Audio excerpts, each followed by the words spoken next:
Hello, this is Hero Examination, where we examine all types of heroes from all types of media, featuring the Incredibles family from The Incredibles, a superhero family who's divided by life, that is, until an unlikely mission drives them closer together as a family.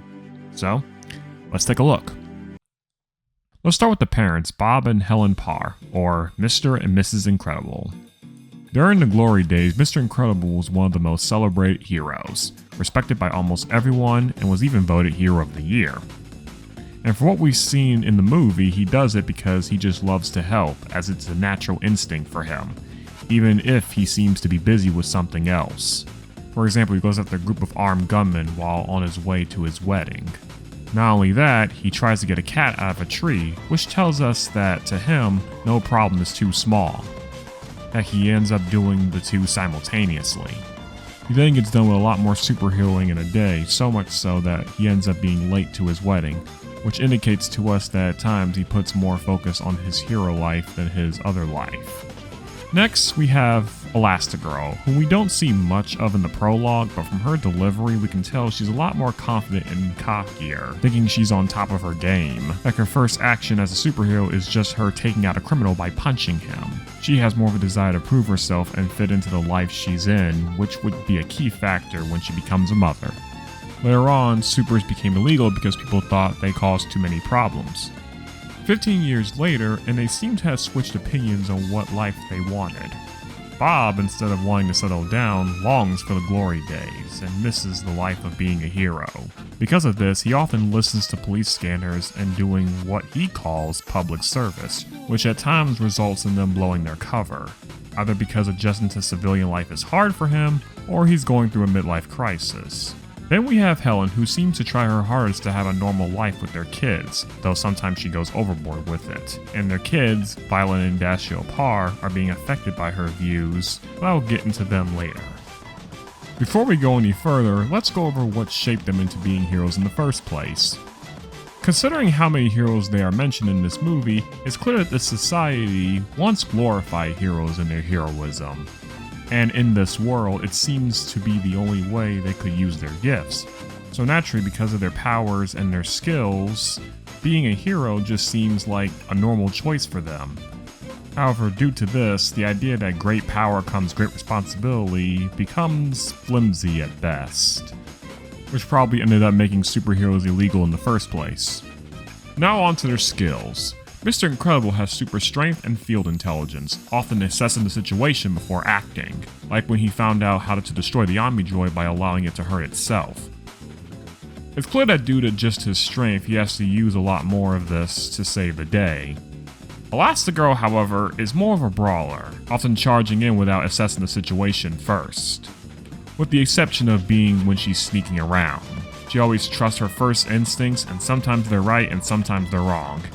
Now on to their kids. Dash has the excitement of his father, but acts like his mom on the field, being more of a charge into action type person, and Violet has the responsibility of her mom, but acts like her father on the field, being the one who usually thinks about the situations first before acting. Probably the best example of this as a family is a little moment when they were trying to escape Syndrome's island.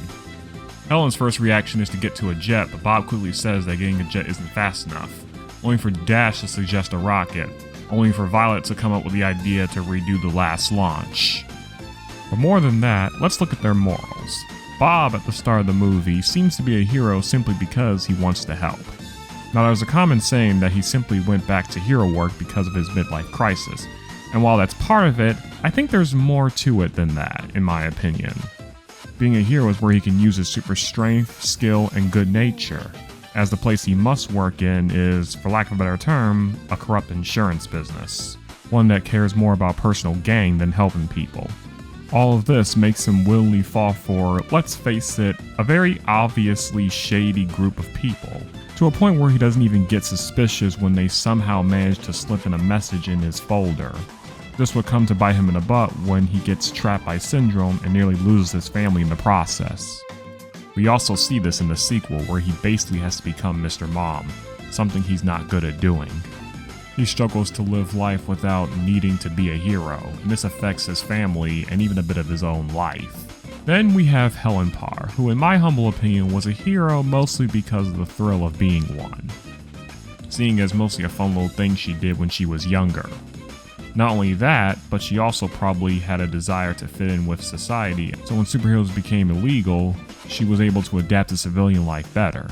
This need to do what society wants caused her to try extra hard at being a housewife. This is also prevalent in the sequel, where once she is chosen to make superheroes legal again, she mostly goes along with whatever Winston says to make herself look good in the public eye. At this moment, she's being the hero she probably wanted to be in the past, finally getting her chance to prove herself. Now for their relationship. They fell in love sometime during the glory days.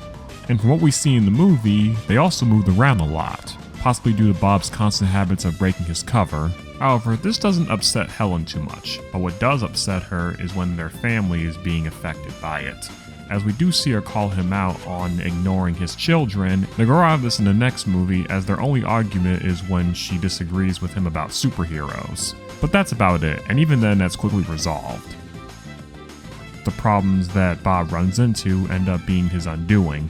Rather than telling Helen about what he found in his folder, he decided to keep it a secret, which causes Helen to jump to conclusion and suspect he has an affair, and in turn indirectly caused this whole squabble in the third act, as she probably would have questioned this whole operation in the first place. Not to mention, Helen wouldn't have activated his homing beacon on his suit, which ended up almost killing not only her, but also his children. Now, onto their children, starting with Dash. With Dash, he's a hyper, rebellious, and competitive boy who often uses his powers to show off or pull pranks. He gravitates more towards his father because Bob is kind of excited whenever he mentions them regardless of how he's using them. Bob even tells them that their powers make them special. But like Bob, his powers gets him into trouble as he doesn't really have an outlet. He sees his mom as a little bit of an annoyance who doesn't understand what he's going through. Basically, Bob gives him praise for just using his powers, and Helen just gives him lectures for using his powers, which is not really healthy on a child's mind. Meanwhile, Violet is different, as she's more shy, socially awkward, and gravitates more towards her mom, as she follows her wishes that they should be normal and fit in. However, this also is affecting her as well, as this causes her to be insecure about her powers, seeing them as a curse, so much so that she thinks that even her mom doesn't know about being normal, which is natural for a child, especially one going through adolescence. We also see how this affects the way she dresses, as she wears all black and pulls her hair back, and always disappears. And while it's not clear, it's possible that she didn't even intend to vanish when her crush, Tony, looked at her, considering just how much she doesn't have control over her powers from the start, and always following her mom's advice over never using them. And while it's not mentioned, I do theorize, at least from the start, she was affected by the constant moves the most, and probably could never make any real friends at all because of her father's habits, which probably caused her to think less about her powers even more. This is also a bit more prevalent in the sequel, where we see just how much the superhero life affects her normal life. Due to Tony seeing her without her mask, his memory erased, costing her a date with him, or how having powers makes babysitting Jack harder. Not to mention the constant moments where she feels frustrated that her father's trying to help, despite not knowing how to be a normal parent. However, Violet and Bob somewhat reach an understanding of each other's lives, as they both feel like they have a lot of responsibility on their shoulders, and struggle balancing their two lives. With Bob, it's hard for him to balance his normal life with his superhero life, because he's so used to being a superhero during the glory days. And with Violet, it's tough to balance her life because she's so used to being normal, and the superhero life was somewhat thrust upon her by force. However, at the end of the day, they still love each other, and it's through this love that they are willing to change and become better people, as Bob finds the importance of his family after they were put in danger and were almost killed. This also makes him appreciate them more and become extra protective of them. And even in the sequel, even though he still has a desire to be a hero, it's not just for himself. He also thinks the kids and his wife would be amazing heroes too, which in turn encourages Helen to take the superhero job to allow them to get paid more and make superheroes legal again, which Helen doubts at first due to her thinking the kids need her. We also see Helen impart better lessons on the kids. With Dash, instead of simply denying his powers, he he encourages him to use them to defend themselves. In other words, use them to do the right thing instead of just for the sake of it. This is also much better for Violet too, as it helps her realize that her powers are not a curse. And even in the second movie, we see a moment when she is about to go back home when she realizes there might be something wrong. She immediately prepares to drop everything to go back home to help her family. This in turn puts them in a better place, with Dash finding a good outlet for his powers and Violet finally opening herself up more. And in the sequel, Violet learns to embrace her hero side when it comes to protecting her family. So, who are the Incredibles? In simplest terms, they're a group of pretty good superheroes and pretty good human beings too, and sometimes they had struggles in both angles. However, together, they're able to both make their lives easier, as they're more able to handle those struggles together as a family. As a sign of them being in danger for a serious problem unites them. If the Fantastic Four is Marvel's first family, Incredibles is Pixar's first family. Thanks for watching.